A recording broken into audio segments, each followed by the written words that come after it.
Hello everyone and welcome to the Motorsport commentary behind the scenes for the May 2017 edition of Motorsport.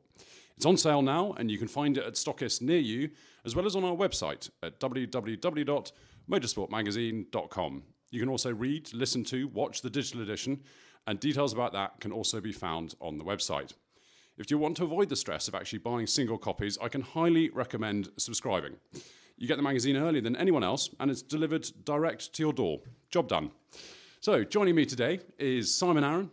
We've got Nick Trott, we've got Joe Dunn, and Damon Cogman. It is a full house of Motorsport editorial team. So, welcome everyone, and thanks for joining me. Hello. Now, before we get anywhere, you can, as I mentioned, you can buy this issue on our website, and that is the direct link for that is shop.motorsportmagazine.com, and it'll be right at the top of the screen for you, and you can get it there nice and easily. So, May 2017 issue, and we have the Ford Cosworth RS 500 on the cover. And we're arguing that it's the greatest racing car that ever existed. Now, I don't want to be the fly in the ointment here, but let's talk about the Porsche 917, 956, 962, 935, the Ford GT40, the Auto Unions, the McLaren MP44 or the M23, the Lotus 49 or 72, the Maserati 250F or the Ferrari 156 or 250 GTO short wheelbase, or maybe the Alfa Romeo TPB, or maybe even the Matra 670. Nick, please explain what's going on. Yeah, well, no problem at all. I'll just hand it over to Joe. Well, we spelled out. Back to Nick then. No, I think the RS 500 and Group A touring cars seem to be having their moment right now. I think their appearance at the Goodwood members meeting created a huge amount of publicity and attention, which of course we were keeping an eye on. And it just seems to be there's a generation that are particularly excited about this relatively humble racing car that had very humble beginnings. And it seems like whenever you mention RS 500 to people at the moment, there's a lot of fond memories of Rouse and Soper and the epic battles. And we, as you know, we had an editorial meeting and we discussed the car and what we could do with it and what kind of package we could pull together. And I went off and spoke to a gentleman who runs the RS 500 club in the UK, and he left me with this idea, this concept that you could argue that it is the greatest racing car of all time if you look at a win ratio. So of course I brought this back to the office, and being the newbie, everyone looked at me with blank stares and said, "Go and look at Jim Clark again, will you? And not these Lotus 25 boy." Exactly. So once they'd untied me, I tried to make the point again that this is a really important car at the moment, I think, and. So I looked around and tried to find out if we could drive a car, and Ford mentioned they were bringing Eggenberger car over from Germany to Goodwood, and then we tried to work out how to get someone in the car, but basically it all started to come together rather nicely, and then Joe worked on the most difficult part of the story, which was to try and look into this myth legend of it perhaps being the greatest racing car of all time if you look at a few criteria. So, Joe? You passed that on to the intern, didn't you? That was nice. I did. I've got to say, the statistics back up the assertion that this was the most successful racing car. In your face, Foster. There are some criteria. You have to buy the magazine to discover what those criteria are. But once you put them all together, you find the win ratio of the RS 500 is not just slightly more than anything else. It is by a long way the most successful car in terms of wins compared to races taking part in. Right. So, Damon, talk us through the actual cover shot, because surely there were thousands of photos to choose from. Surprisingly, not that many. This is, even though it wasn't that far in the past, the 1980s are always a really difficult time to find decent pictures of, because of the way that the film has degraded over the years. There's actually not that much around, surprisingly, and Simon will back me up on this because I've been having used film for the. I did indeed, yeah. Yes. Can I just point out at this stage, not that long ago, is in fact 30 years. Yeah, it doesn't seem like it. No, it seems like yesterday. And it's like even on the cover, Damon. It says 30th anniversary. That's the words part. That's the words part. Yeah. Got you. Damon, for those that don't know, is our art editor. He does shapes and colours, not so many words. Yeah, good at the shapes and colours, not so good at the words. And no, the pictures are amazing, especially as the Eggenberger one is pretty striking with the black and the day glow. I mean, it's fantastic, isn't it? I can't ask for a better combination. I'm sure the British Racing green and yellow as well would go down pretty well, but a Texaco for another generation, the Texaco star and the day glow graphics get people excited of a certain age. So, me included. And I have to say that I think touring cars of that era, which generally just had one or two sponsors on them in big, bold messages on the side, on the flanks, on the bonnet. You look at a modern touring car, and there are 400 different sponsors, all with postage stamp style stickers on it. It's just there's something much purer to my eye about the design and the look of the cars of that period, where they were far less cluttered. Yeah, you get the feeling it was designed and kind of really thought about, as opposed to what we have now. Where we can just squeeze one more little sponsor on here, please. Yeah.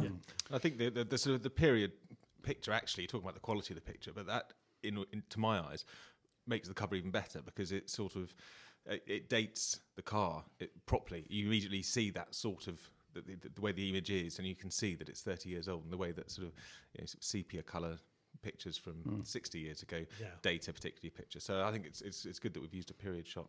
Yeah, we had options. I mean, we looked to shoot the car ourselves at Goodwood, and there are within the feature there are a number of shots of the car at Goodwood, and they're great images, but this car has a kind of an aura. There's something in the ether about this car that's fascinating, and actually that cover shot represents it far better than any of the shots of the car today at Goodwood. And it's just the fact Soper's he's got his open face helmet on there, and he's got his head cranked his over. hands on the wheel, and his head sort of cocked into the corner, and and you can just see one of the other teammate cars, I think, on the right hand side of the cover. It really.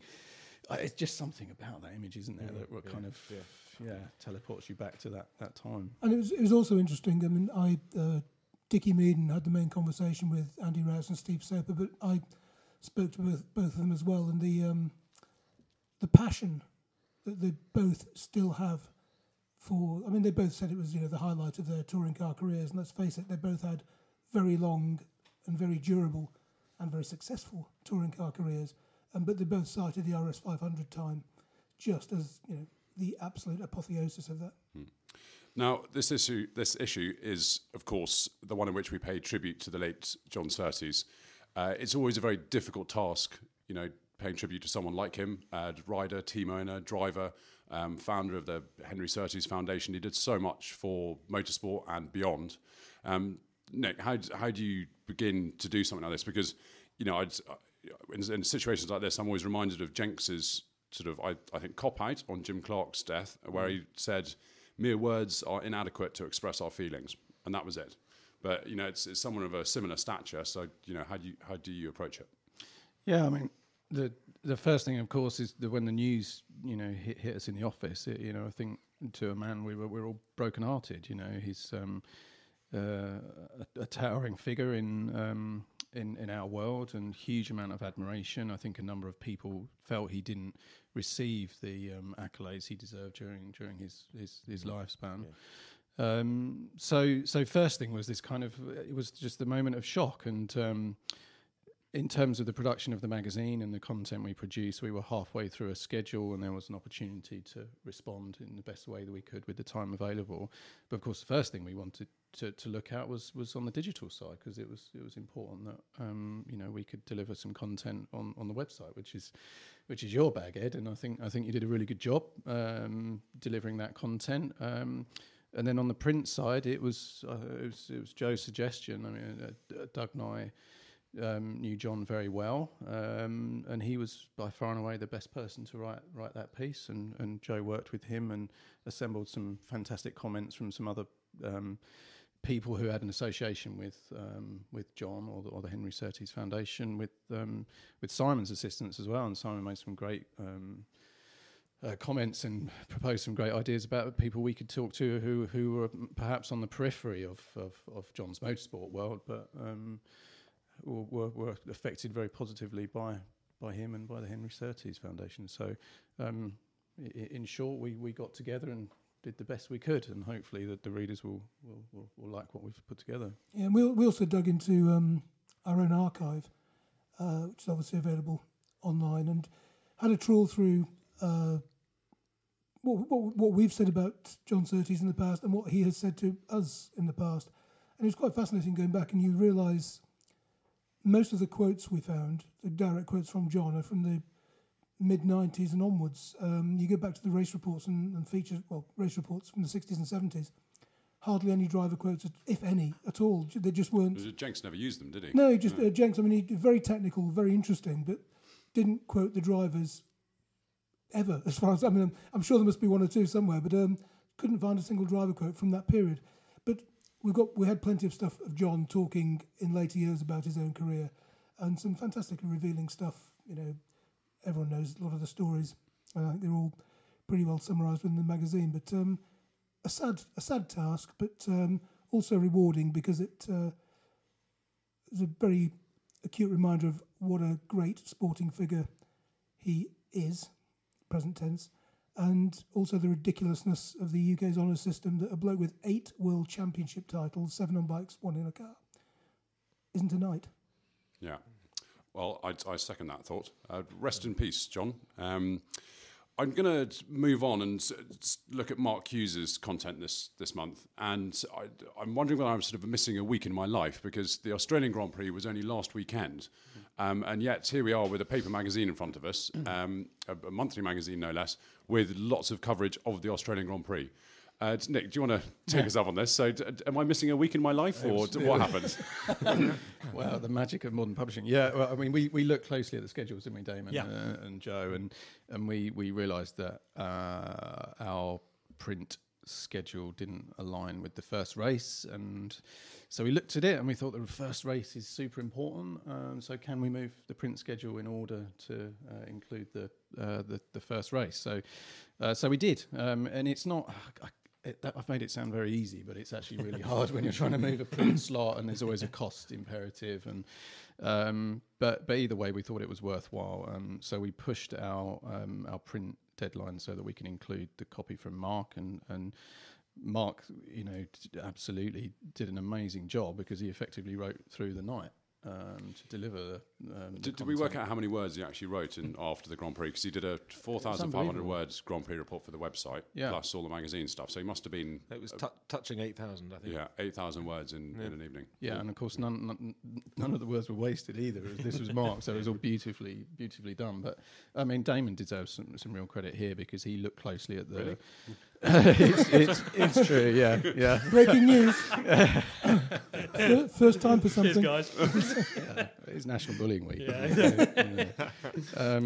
No, honestly, Damon does because I'm still a relative, I'm a rookie here on motorsport, and I'm not as up to speed necessarily on how we send our sections to the printers and the relationships, who you phone up. There's just loads of mechanical stuff that people don't see behind the scenes that you have to kind of do. And Damon, being a trooper, he got onto it and made it all happen. And then, of course, when the copy landed, he had to break out his crayons and design. That was a busy day. That was a busy It was Monday, a busy day, yeah. We all arrived on bleary-eyed after sort of staying up till silly or getting up at silly o'clock to watch the race, and then kind of the next day thinking, I wish I'd gone to bed earlier. So it was a busy Monday, but definitely worth it for what we've got. So yeah, and it just bears mentioning what a pro Mark Hughes is. I mean.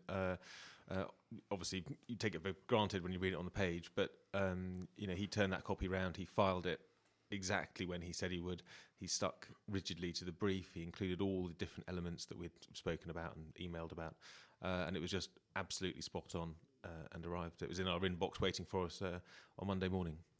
Well, can I just point out that I got up at silly o'clock to watch the race on Sunday. I then went to Wimbledon Stadium for the last ever meeting in the evening, and I then got up at 4:30 on Monday morning to subs Mark copy so that it was ready and Damon would be a bit less angry when he arrived in the office.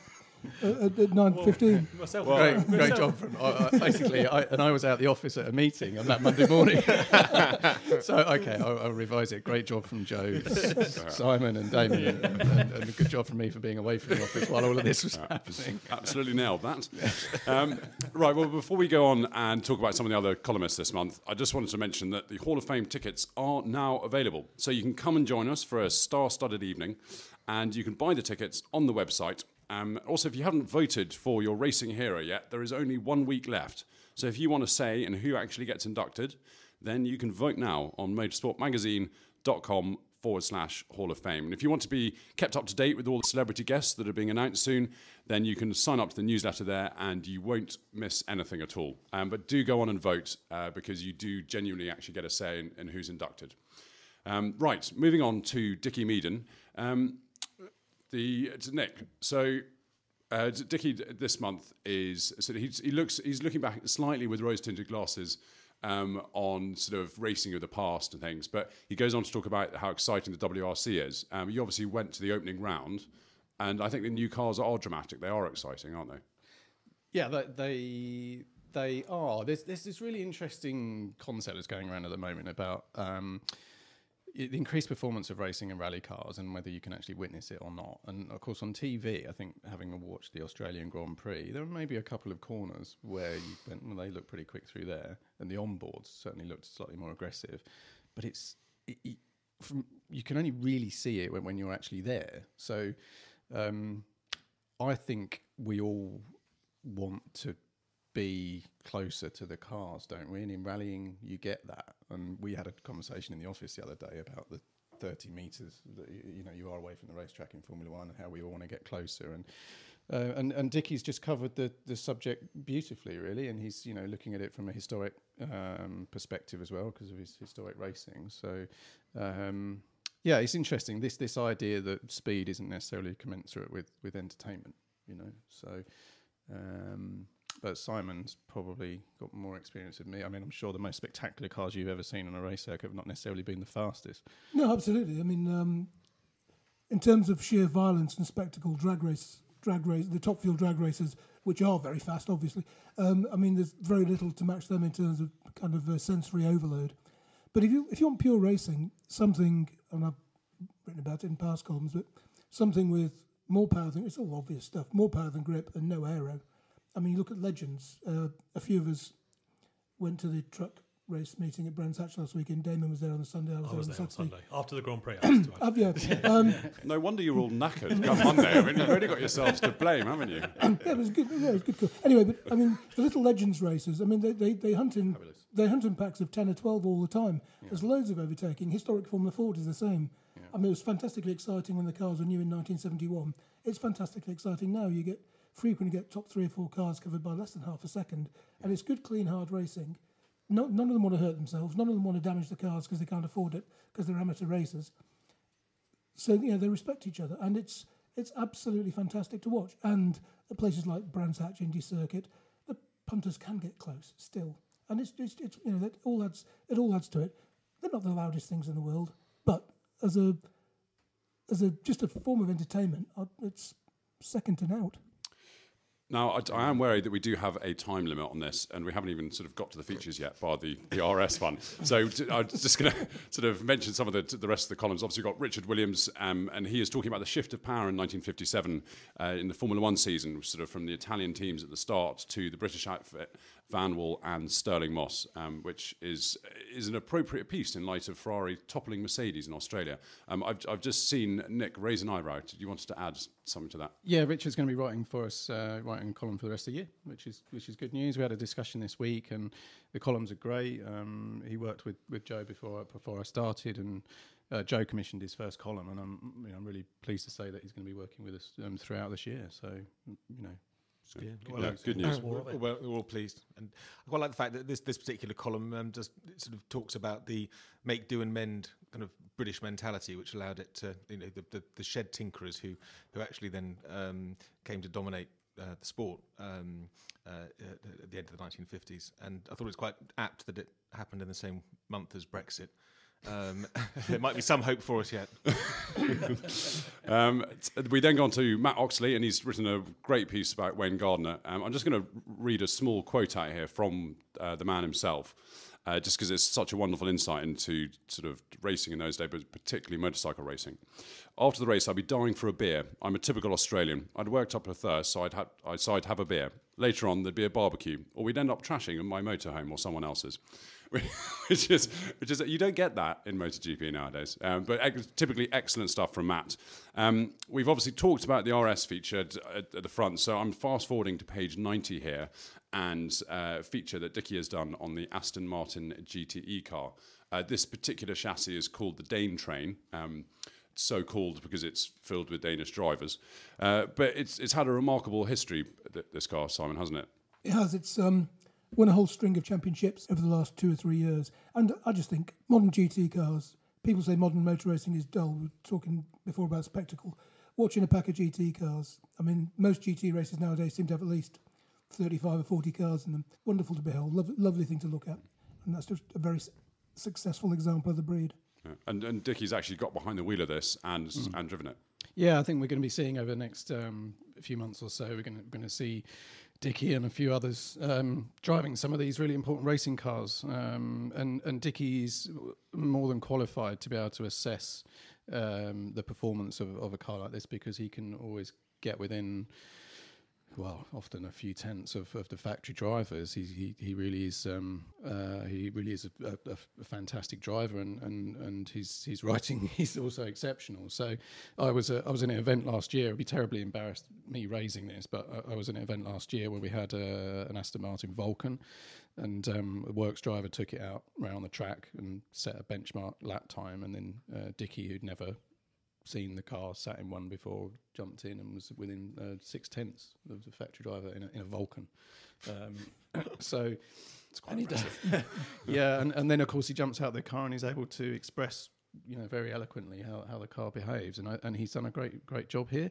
And Simon's right. My goodness, when you see a pack of GT cars, and actually hear a pack of GT cars, because in this category you have V8s, you have turbocharged V8s, you have V10s, you have V6 turbocharged cars, and it's just quite something. It's just to close your eyes when the pack goes past is a great experience. And there's also the diversity of shapes and sounds. I mean, the science of the wind tunnel has long since dictated the shape of a Formula One car, and whatever people have come up with the new rules, in 6 or 8 months' time, they will all look pretty much the same.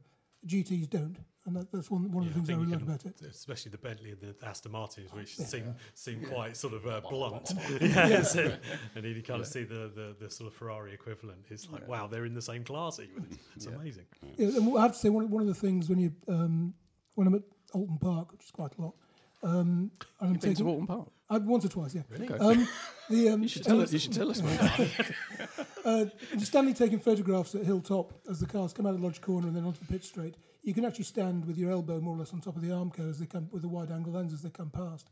And when the Bentley GT3 comes past you, I mean the wake, I mean it more or less knocks you to Manchester. It's a lovely thing. I mean you get used to it after a while. It's great. Yeah, I love the way the cars express their personality and the way they look and they sound, and yet they can be competitive. I know there are a number of faults with balance of performance, but if you had to dream up a way a Bentley racing car behaves, it's exactly how you just described. Absolutely, yeah. And if you come up with a way of how a Ferrari racing car behaves, it's the scream of and the sparks of a 488. So it's just going to add really that Dickie's, I mean, I know he's obviously a very accomplished driver and he's driven an awful lot, but what I love about him and what this piece really shows is that he can't quite get rid of the childish or childhood kind of thrill of driving all these cars.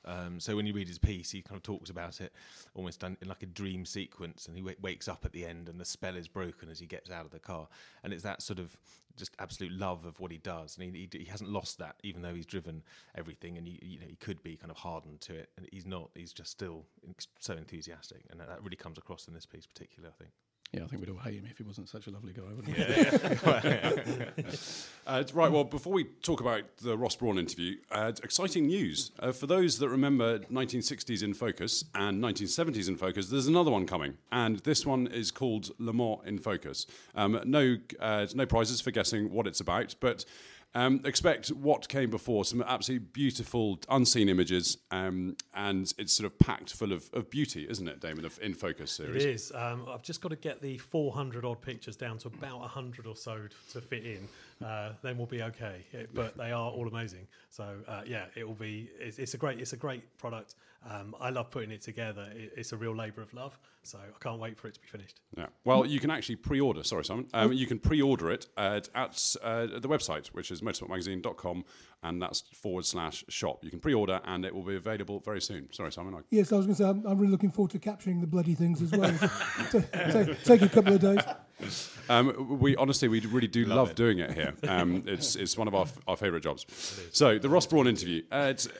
Mark Hughes has sat down with Ross Brawn, who's now in sort of a key position in the big sort of in Formula One. Nick, this was sort of one of the very first big interviews he did, isn't it? And he chose to do it with us. Yeah. Of course, when the news broke, or actually even when the rumours started to circulate that Ross was going to take a role in the management and indeed the direction of Formula One, it was a case of we need to talk to him as soon as possible. But of course, everybody else in the world wanted to do that.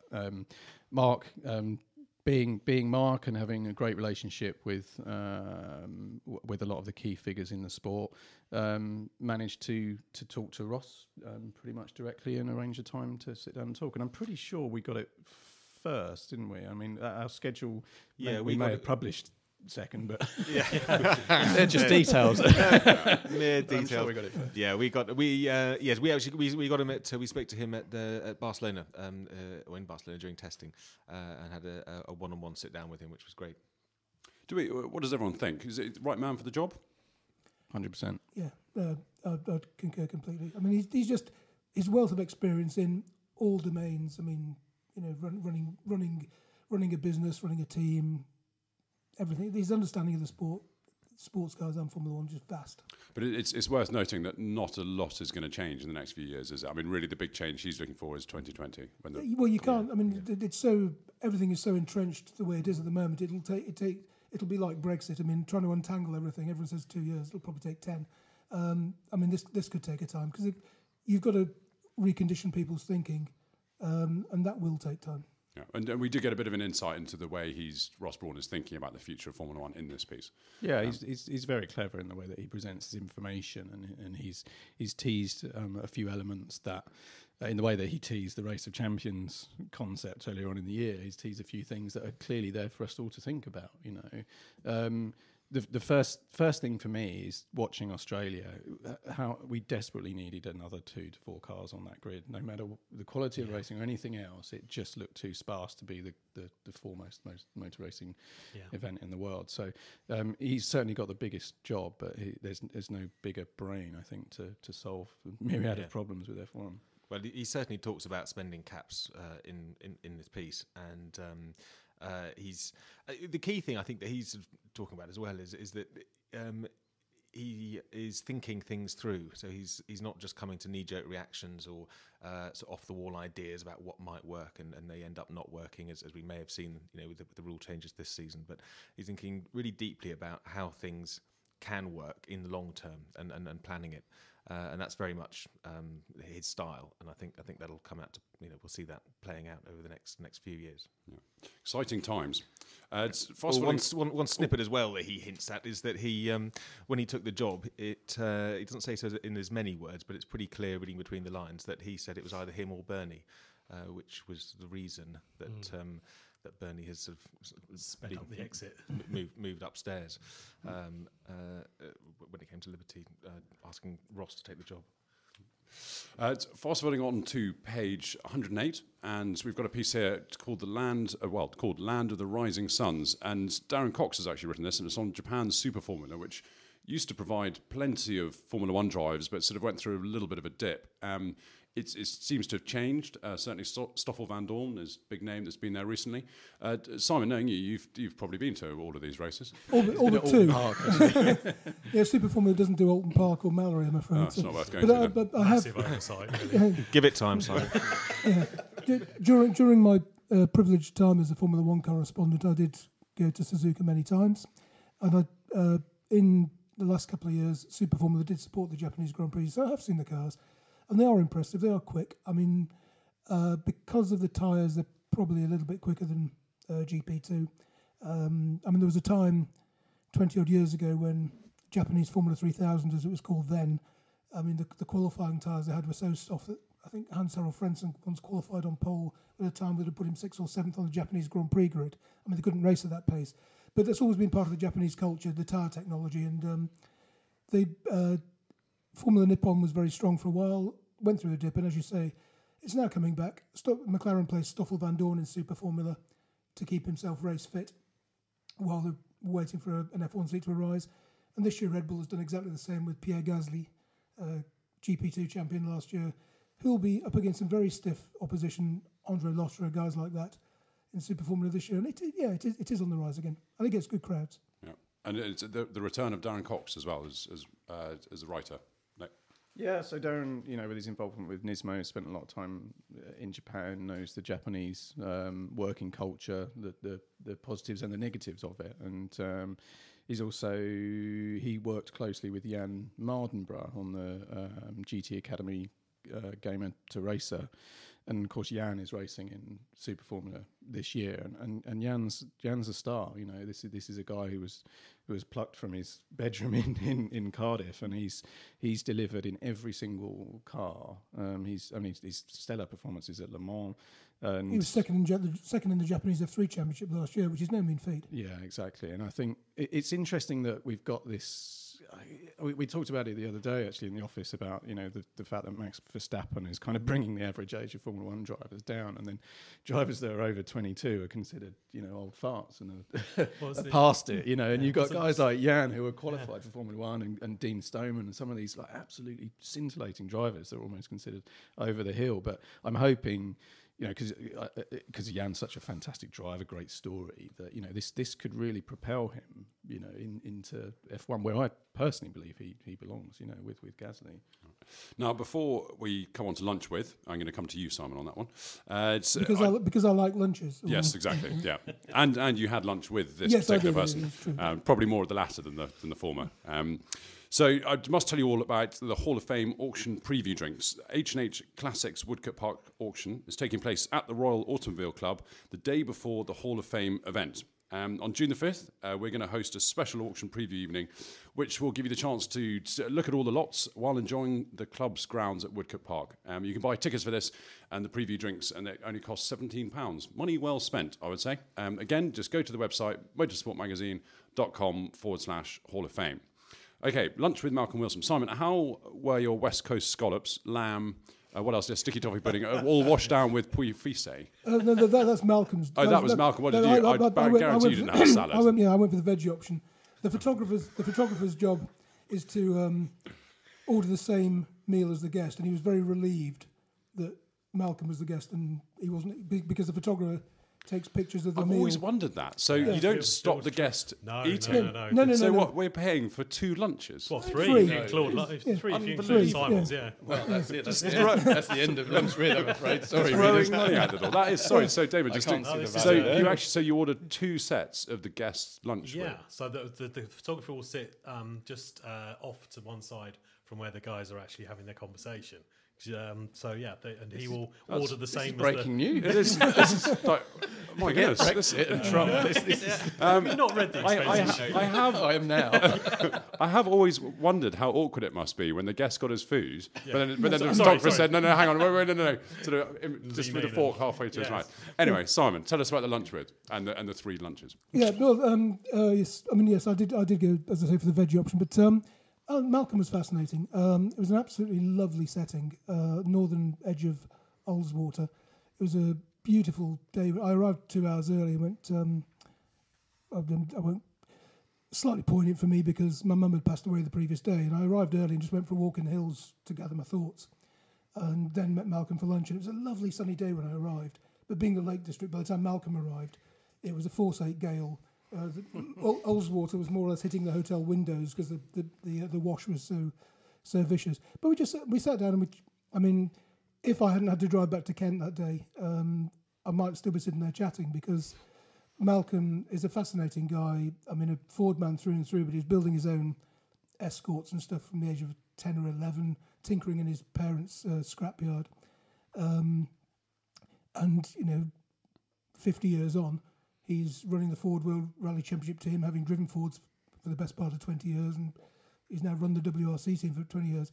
Fond of what I found to be very interesting stories, and just a lovely, affable guy. And the fact that he always set out to create a successful motorsport business in Cumbria, which isn't quite next to Silverstone and Banbury and where everyone else is, and has made it work. And he said, one of the things he said was that, if you do a good enough job, people will come and find you. And despite Cumbria being where it is, and it is a fantastic part of the world, I love it, he's made it work, and he's now got 260 odd people working for him at twin factories in Cumbria, and also a secondary factory in Poland. For a kid who left school at 15 with no qualifications, it's quite a story. Yeah. There's hope for all of us yet, then. He's just getting better as well. He just signed OJ, hasn't he? So. Yeah, well, and he's, of course, the Bentley. And the Bentleys, yeah. And he's running the Bentleys. Yeah. And the World Rallycross team. And he's also providing cars for World Rallycross. It's quite. Bentley, he didn't pitch for that because they got no racing experience. Bentley approached him, and he initially said, "Well, we don't do racing," but Bentley insisted, and as a story you'll read in the next issue of Motorsport about the Bentley GT3 program, which Andrew Frankel's written. That's all being run by N Sport. He talks quite fondly about Colin McRae as well, doesn't he? He does, yeah. I'm not going to give away everything he says, but he does come up with some very interesting and surprising insight about McRae's driving techniques. Is it as surprising as the fact that 3 lunches are ordered for 2 That's people? the real revelation here, isn't it? I'd say That has literally blown my mind. well, Damon was fully aware How of fat is the photographer? And why don't we bring a doggy bag? At least. Right, I'm not we- sure the sticky toffee pudding travel somehow. It's quite lunch a, with Gate. it's quite a hike from Oldswater down to London, though, so it would have been cold. Yeah. Very Right, cold. well, we are nearing the end, so I just wanted to quickly talk about Gordon Cruikshank's visit to Blakeney Motorsport, which this race preparation company that from the photos, you can see E-types, Cobras, Mustangs, Bugattis, they're all being prepped. There's been a sort of meteoric rise in historic racing and the popularity of it. And so these companies have sort of been given a new lease of life, haven't they, Damon? There are loads of lovely images in here. Well, the great thing about this particular story is that this is going on up and down the country, all over England. These amazing little Great Britain. Sorry, Not independent yet, are we? okay. Is that kind of day, isn't it? Yeah. And there's plenty of these all over the place where they are preparing cars, not just for Goodwood, which this particular feature was focusing on, but for many events and historic events all around the world now. The historic world is global. The cars that are prepared here go off all around the world, and this particular sort of garage that we went to, or preparation place we went to, prepared I think 8 or 9 cars for the Goodwood members meeting alone. So they certainly have the work cut out. So we sent a photographer down to sort of capture the sort of busyness and how they were going to get all these cars ready for one event. So the final piece in the sort of feature jigsaw for this month's motorsport is hang on. Oh, sorry, no, there Sorry. isn't. The second last piece, Yeah, Nick. sorry, I'm going to jump in because I'm going to say that when you pick up your copy, don't forget if you're in the States, you can pick up your copy in Barnes & Noble and any other independents. I need to get that one in. Page 129, if you look at the image that's on the top right and you look behind the car, that is centre. Is that a Bugatti? It is. Okay. Well, I won't give away what the car is behind, but just spend some time when you have a look at this piece, just scouring and looking over the images, because the car that's in the foreground is not always as exciting the car that's in the background. And that's the kind of joy of these workshops, isn't it? Is that Absolutely, everywhere your yeah, eye falls, there's something. And as I say, the top of page 129, top right, the car in the background, it's orange and it's glorious. It's very cool. It's glorious. Very cool. Right. Sorry No, to not at all. Not at all. Damon, I'm going to come to you for this one. Obviously, we have You Were There, which is usually a page or two. And then we sometimes, when the images are really good, we do private view, which might stretch to sort of 2-3 pages. But this private view is massive. Yeah. What's the story behind these photos? Well, a chap called Dick Lees actually sent photos in even before I started. It was that long ago. And he was a photographer around in the 60s and 70s that was an enthusiastic amateur, and sadly passed away recently. But his pictures, as it says here, serve as a tribute to him. But the lovely thing about this was obviously in those days you could just stroll around, take pictures wherever you were. There was no restrictions. You could kind of walk around and take your camera into the pits and the paddock, and no one would stop you. But the lovely thing about these ones is that this is just a small, tiny proportion of what Dick was sort of that he sent in. He had literally hundreds of them, so it was a challenge to get them down to 6 or 7 pages of however many it was. And obviously, I think our favourite one is don't tell them what it one is. One of B Don't give it and away. B. But it's what page is it, And Damon? it is on page 138. Okay, and Well, it's two characters in conversation, lent against a lorry. One who doesn't have. I'm not going to say anymore. No, that's it. It's Well, worth on looking. On that marketing, Just have to buy the beautiful magazine. example You're going to of have to marketing. buy the mag. And which you can do at motorsportmagazine.com/shop. You can buy the latest issue there, but I highly recommend subscribing, much less hassle, and you get it much earlier than everyone else. Damon, thank you so much for your words of wisdom. Nick, thank you. Joe, thank you. And Simon, thank you very much. We'll return next month for the June preview. We'll see you all then. Thanks so much for listening. Bye-bye.